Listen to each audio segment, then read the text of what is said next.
Hi there. I was working on this presentation today in the morning, and this one family member who is very close to me walks up to me and says, comics for learning, very good. Now you'll know it's also very boring. And I said, thank you, I love you too. Good morning, everybody. My name is Punam Medh, and I'm an instructional designer, but more about that later. So my talk is about using comics for learning. And let me make one thing very clear. I'm not going to make comics boring. And it's also not about making learning only fun. I believe that comics have a potential to make learning really solid. Okay? Let me set a context for where I come from. So, like I said, I'm an instructional designer. By the way, if there was a list out there in the world of the hardest jobs to explain, that instructional design would be on top of that list year after year. But I'm anyway going to try and explain this to you. So what I do is take really hard and boring topics from hard and boring subjects, which are practically all of them, and I convert them into, I make them easy to learn, I make them interesting, and I also make them useful for the learner. Let me give you an example. So suppose there was this lesson in history that you found particularly hard to understand and learn. Then I would, of course, make an animation out of it, which would run on your computers, but I would also try and make sure that it fit into your memory structure. I would also make sure that it was relevant for you at some level. Okay? So similarly, I design games and I design podcasts and simulations, etc. And I do similar work for organizations as well. One of the techniques and teaching methods that I'm extremely fond of using are stories. Stories is a technique that I got from my grandmother, and today Harvard University endorses it. So you can use stories for entertainment, of course, but you can also use stories for learning. And we as a people understand stories like nothing else. Okay?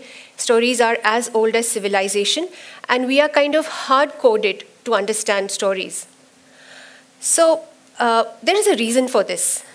When we grow up, we listen to stories more than we listen to music or watch movies or play games. And in fact, these forms are also nothing but stories of some sort. So stories, I've made my point, are a very important instructional medium for me, and I'm very passionate about them. But there is a problem. If I have a learning story, how am I going to get it to you, to my learners? So sure, I mean, I can put it on your iPad, and I can put it on the computer, and I can put it on your phone and various other media.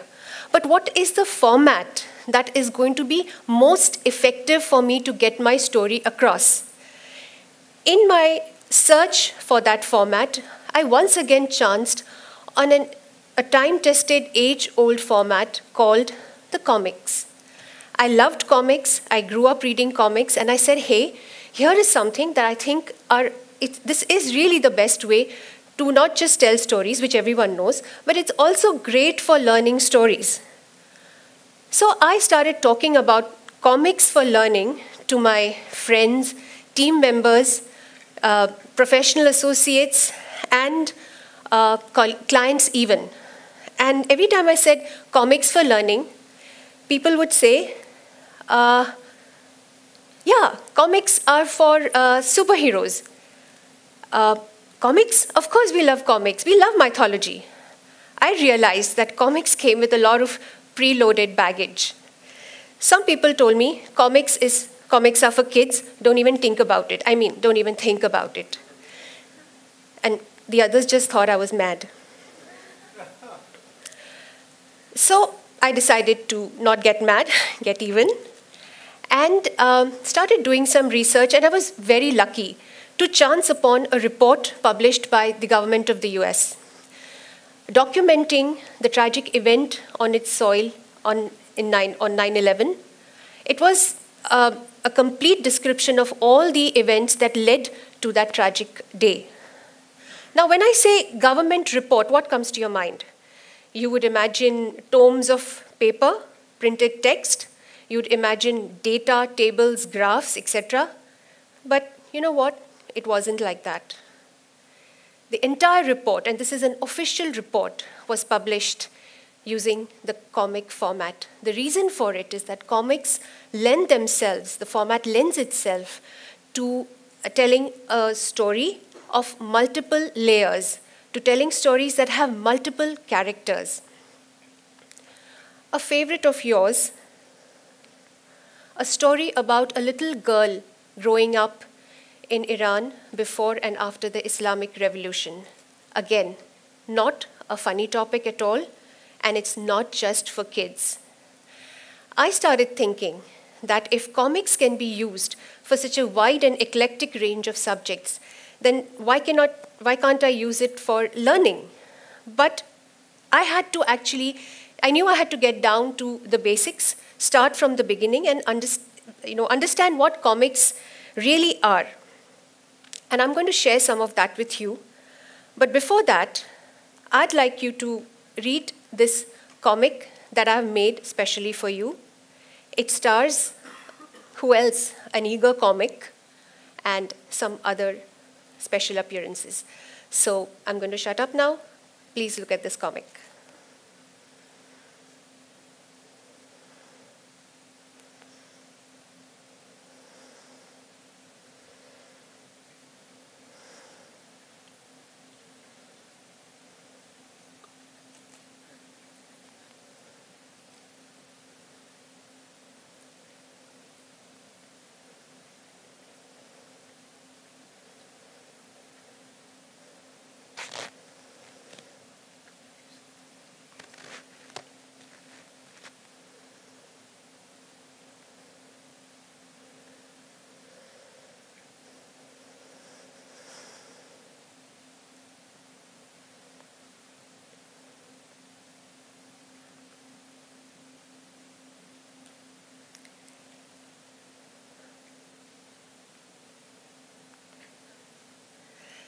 Thank you. I just want to say one thing, that I don't mean that comics are the be-all and end-all of learning, but this comic that I made for you was to set the context that comics have a very big role to play as far as our learning is concerned. They help grab attention and they help create an immersive experience in learning. And because they come in zillions of forms and are amenable to many characters, a lot of layering in the narrative, they become very interesting learning tools. So when I started to learn about comics, I reached out to the biggest evangelist comics has ever had, Scott Mccloud, and I encourage you to see his talk on TED. And he has a book called Understanding Comics, and it's all and more than you would ever need to really appreciate this beautiful art form. So what Scott Mccloud says is that comics are pictures or images that are placed side by side, and they are organized in such a way that they create an aesthetic response or an emotional reaction in the reader because they are so beautifully organized, because the message in them is so beautiful. The word that I'd like you to take away here is juxtaposed. Sounds difficult, but it just means side by side. Now, let's look at the features of comic, which I think make it really useful for learning. So, feature number one, and this is really a very important feature as far as learning is concerned. Like I just said, juxtaposition is a hallmark of comics. Let me talk about it a little bit. So like I said, comics are pictures that are placed side by side, so they are separated by space, right? Compare it with some other form. Let's take a film. Films are not pictures or images, they are called frames, and these frames come on top of each other. So when you see a hand moving like this, there's probably 24 frames per second of pictures that have gone to give you that animated effect. So again, in comics, panels are separated by space. In movies, the frames are stacked on top of each other. So what's the deal here? The deal is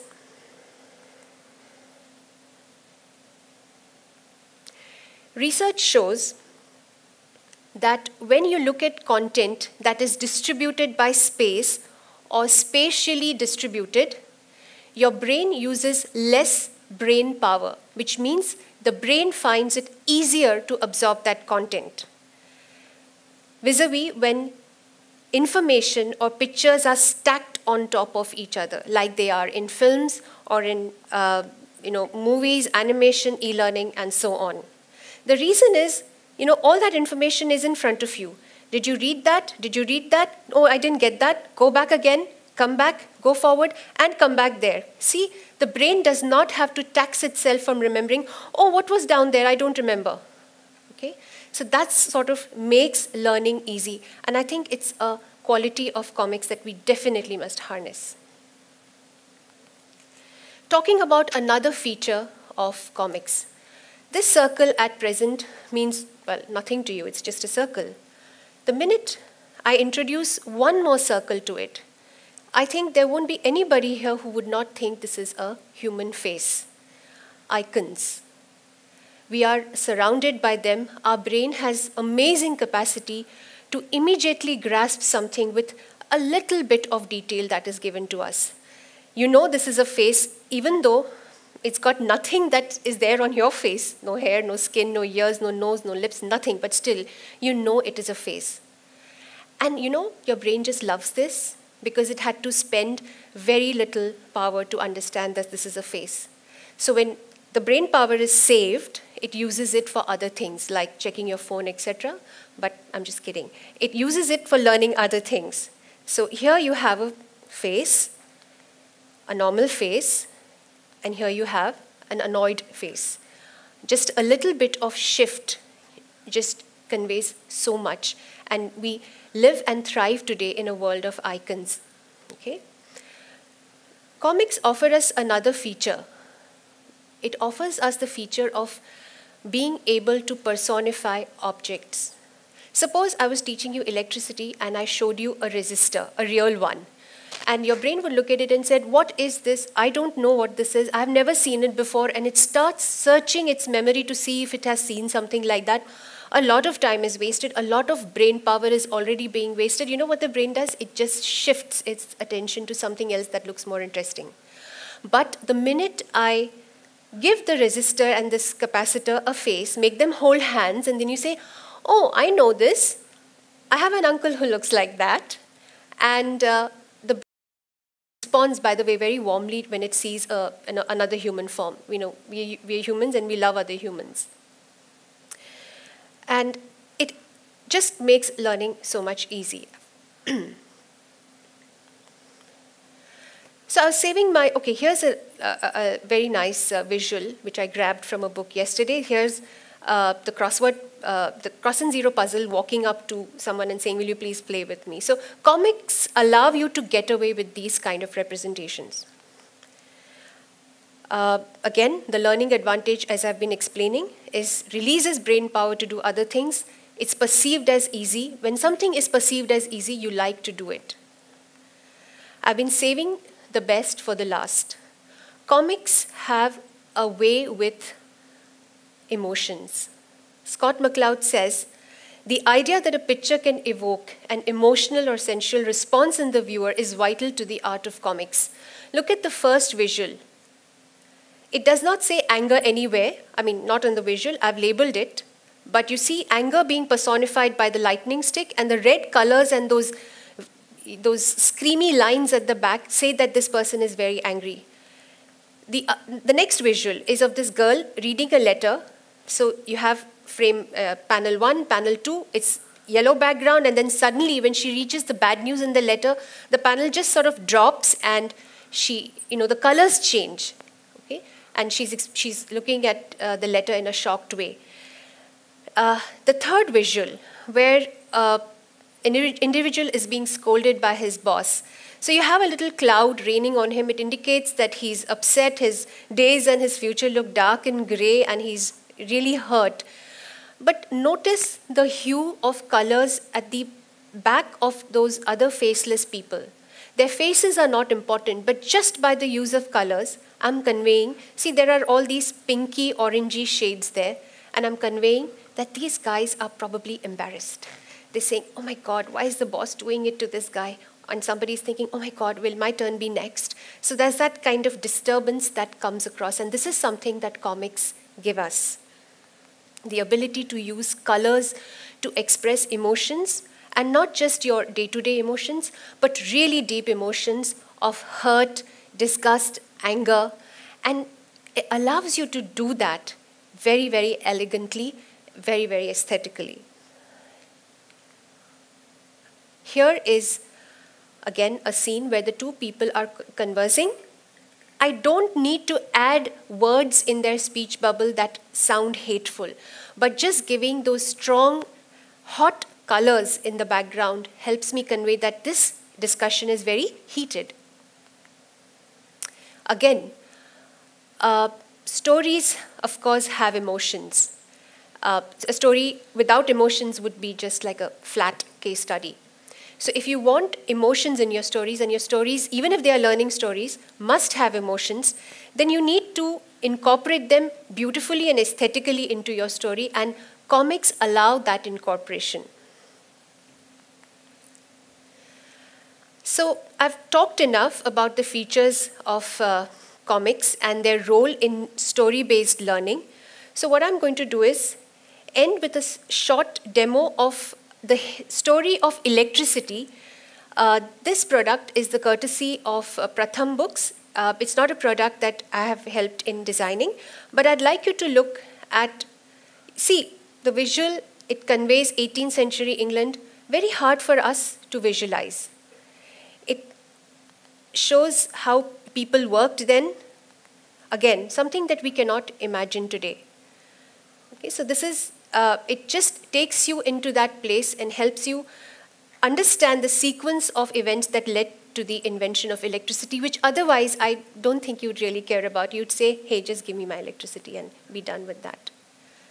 Right. I think I've made my point that learning is suited to a whole lot of learning. Comics are suited for a whole lot of learning. And I think we all come in with this into the world with this dream of making a change. My dream is to make learning an honest and enjoyable process. And with that note, I'd like to end this presentation. Thank you, and I acknowledge